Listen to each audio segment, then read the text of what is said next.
regenerasi akhir-akhir ini Bapak Ibu terhambat karena kemajuan zaman, karena kecanggihan teknologi. Kita hidup di zaman milenial. Kata anak muda itu kita hidup di zaman digital.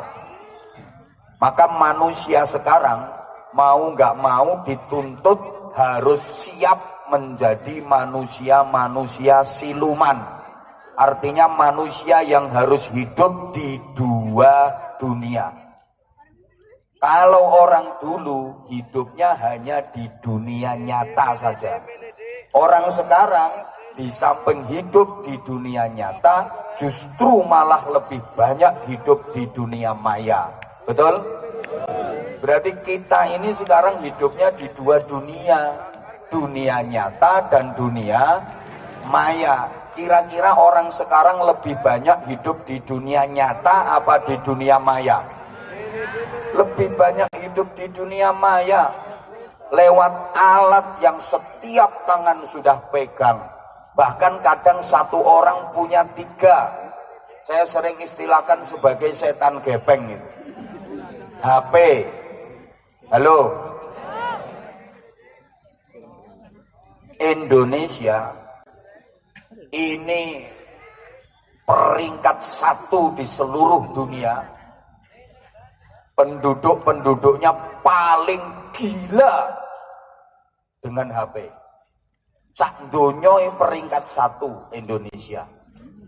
Jadi peredaran HP terbesar di seluruh dunia, ranking 1 Indonesia. Tepuk tangan untuk Indonesia. Lungke. Makanya maaf banget. Saya akhir-akhir ini kalau ceramah itu kadang-kadang berat rasa di hati. Beratnya kenapa? Ya maunya ceramah ngaji itu 100% di dunia nyata.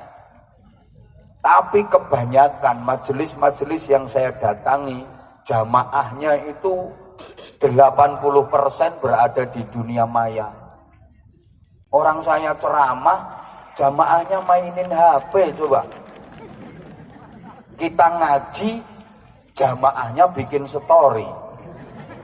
Kita ceramah serius, jamaahnya update status. Nih kudung coklat itu. Habis moto saya ceklek langsung dibikin status ngaji bareng Abah Anza.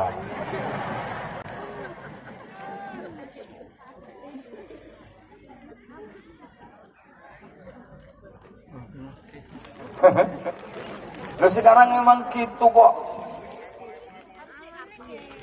Boh. Jujur ya, jujur. Saya itu sekarang kalau ada yang ngundang ceramah dari manapun, si malakama. Antara ya dilema kalau nggak ngerti. Antara diterima apa ditolak. Mau saya terima kok nggak sesuai dengan keinginan hati. Mau saya tolak kok yo sopo ngomong eman-eman. Sing ngomong eman-eman ini mesti pikirannya duit ngono. Wes terus terang ae. Suudzon itu namanya. Jangan negatif thinking. Dikira kiai itu mata duiten. Dikira kiai itu materialis. Apa dipikir kiai-kiai ku nek karo duit terus moh ngono apa piye kok ya. Gini loh. Bener saya dilema antara saya terima apa saya tolak kalau diundang ceramah akhir-akhir ini. Mau saya terima kok nggak cocok sama keinginan hati. Nah, keinginannya ya tadi ngaji itu yang serius, yang ngaji beneran. Tapi mau ditolak kok ya wes sak meletate lambemu wes. Kok ya kasihan gitu loh. Maksudnya kasihan. Orang ngundang ngajak ngaji, saya waktunya ada, masa kita nggak mau? Itu loh. Kok duit itu ya penting. Cuman kan yang jauh lebih penting daripada duit itu dulur gitu loh. Loh iya, mau saya terima itu kadang-kadang berat. Beratnya satu, pertimbangannya tadi. Maaf. Lah kita maunya ngaji itu ya ngaji. Itu di dunia nyata lah. Itu kedua, sekarang penceramah itu sedang dalam pengawasan super ketat dari netizen yang maha benar dengan segala firman-Nya.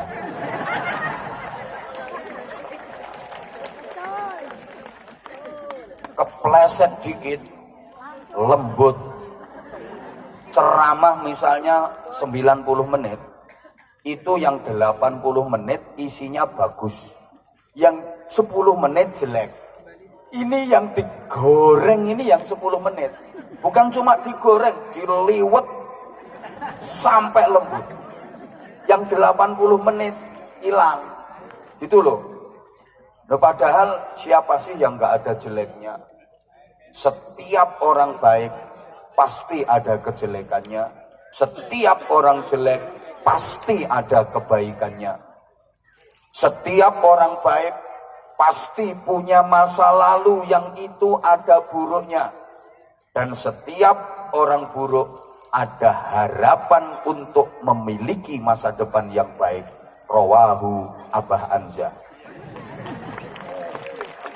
Ngonoku gawean status kok galau tingkat dewa. Apa ngono? Setiap orang baik pasti punya masa lalu yang ada buruknya. Ketua PCNU yang sekarang baik, kalau nggak baik nggak mungkin jadi ketua PCNU. Tapi beliau pasti punya masa lalu yang ada buruknya. Dulu waktu di pondok, ke warung itu ambil pisang goreng 5 bayar 2. Malah urung lunas tekan saiki. Dulu yang suka nyuri mangga itu orang. Persis sebagaimana setiap orang buruk pasti ada harapan untuk memiliki masa depan yang baik. Padha karo saya sering sampaikan, setiap kebaikan itu pasti ada sisi buruknya, dan setiap keburukan pasti ada sisi baiknya. Ini kalau nggak dikasih contoh mesti orang paham. Soalnya yang saya hadapi ganteng-ganteng, cantik-cantik, cuma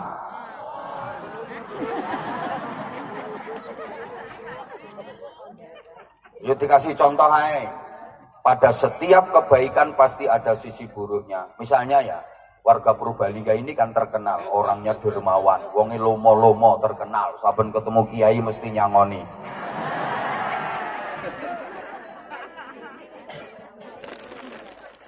Misalnya ibu ada pengemis ke rumah ibu kasih uang 100.000, pancen ibu terkenal lomo.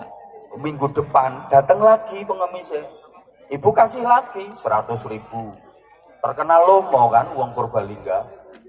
Minggu berikutnya datang lagi itu pengemis kasih lagi 100.000. Lah ibu kan lomo, pikirannya malah gini, ini pengemis kesini bukan maunya sendiri, ada yang menggerakkan. Siapa? Allah yang menggerakkan. Malah ini merupakan ladang pahala bagi saya. Ngono jare wong Purbalingga. Akhirnya tunggu langganan. Tiap minggu datang dan terus dikasih 100.000. Baik apa baik? Kurang banter, baik apa baik? Baik, tapi itu ada sisi buruknya. Ibu aja yang nggak tahu. Apa sisi buruknya? Bukankah Nabi menyatakan, la yazalur rajulu yas'alun nas. Kalau ada orang yang suka meminta-minta pada manusia, garis miring ngemis-ngemis, hatta ya'tiya yaumal qiyamah wa laisa fi wajhihi mus'atul lahmin. Orang itu besok pada hari kiamat akan datang dengan keadaan di wajahnya sama sekali nggak ada dagingnya, alias jadi tengkorak, yang itu sebagai simbol bahwa dia penduduk neraka, dia ahli neraka. Kenapa kok sampai jadi tengkorak? Karena suka ngemis. Kenapa suka ngemis? Karena sampean paringi terus. Berarti ibu punya jasa, ibu ikut berkontribusi membantu orang itu jadi tengkorak. Ayo api apa elek? Elek, mulane lah ana pengemis aja keki. Seneng sing pelit-pelit iki seneng sing cetil-cetil. Mah aku mau bantu dirimu dadi tengkorak. Ngono lho Bu. Contoh lagi. Habis pengajian ini kan tadi hujan. Terus ada jamaah yang demam, panas menggigil. Ketemu sama ketua PCNO, Gus Ulil. Gus Ulil kan kenapa? Kenapa Bu? Kenapa Bu? Panas Gus, panas Gus. Habis pengajian semalam lo panas, soalnya penceramai ngoceh, orang rampok. Panas. Dibelikan paracetamol sama Gus Ulil. Ini Bu diminum. Habis minum paracetamol langsung sembuh. Alhamdulillah. Ayo jawab sing banter. Ngono ku Gus Ulil sae napa sae? Kurang banter maringi wong loro sakit diparingi obat sembuh. Panas diparingi obat sembuh. Gus Ulil sae napa sae? Awon napa sae? Sae napa awon? Sae napa sae? Alhamdulillah, monggo dibidalaken ten kuburan. Loh kan mantun disaksekne. Monggo dibidalaken ten mabar sareng-sareng la ilaha illallah.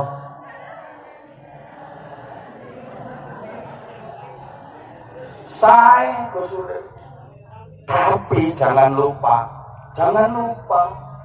dalam kesaenane Gus Ulil tadi ada sisi buruknya. Apa itu? Ingat, Rasulullah bersabda, "Humma yaumin kafaratu sanatin." Panas, sakit panas sehari itu menghapus dosa setahun gara-gara paracetamol wong iki. Orang tadi dosanya setahun gak jadi dihapus sama Allah.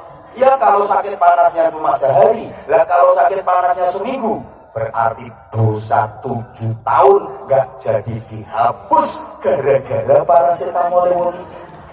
Ayo Gus Ulil ngoten niku berarti saya napa awon? Elek. Dalam kebaikan itu ada sisi buruknya. Demikian pula dalam setiap keburukan pasti ada sisi baiknya. Ibu maaf misalnya ya, ibu sampean punya suami. Suami sampean kan laki-laki.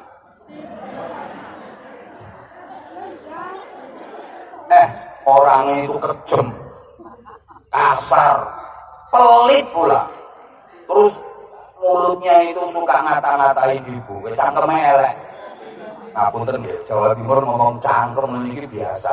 Maaf, biasa deh. Ini kan tabu. Purbalingga terkenal halus, di Purbalingga kan bahasanya cocot. Jadi ini ya. Suami sampean itu Masya Allah kotor mulutnya. Pagi belum ibu bikinin kopi, marah-marah ibu dikata-katain, pokoknya binatang kaki 4 ini keluar semua. Kepala ibu dibentur-benturkan tembok. Dijawab Bu, suami kayak gitu, api apa elek? Ngomong elek kok kayak dendam model. Elek itu suami apaan ini? Padahal itu ada baiknya. Ayyuma mra'atin sabarat ala su'i khuluqi zawjiha a'taha Allahu ta'ala minal ajri misla sawabi Asiyah. Istri yang sabar menghadapi buruknya akhlak suami, punya suami akhlaknya buruk banget, istrinya bisa bersabar melayani dengan baik, maka itu istri mendapatkan pahala seperti pahala yang didapat Asiyah binti Muzahim. Apa itu? Belum mati sudah diperlihatkan surganya. Ono wong lanang bantu ngetoke swargamu Bu. Kuwi wong lanang elek apa apik? Apik. Makanya suami jelek itu Bu mempercepat istri masuk surga. Berbahagialah ibu-ibu sing duwe bojo elek, gampang mlebu swarga. Makanya tolong kalau suaminya udah jelek, akhlaknya jelek pula, tolong dirawat yang baik. Yo dibalsem, yo diblonyoi minyak kayu putih, tetap disayang. Kalau tidur perhatikan dengan seksama. Nek perlu disenter nganggo HP. Alhamdulillah ya Allah, nyonge kok duwe ingon-ingon koyo ngene.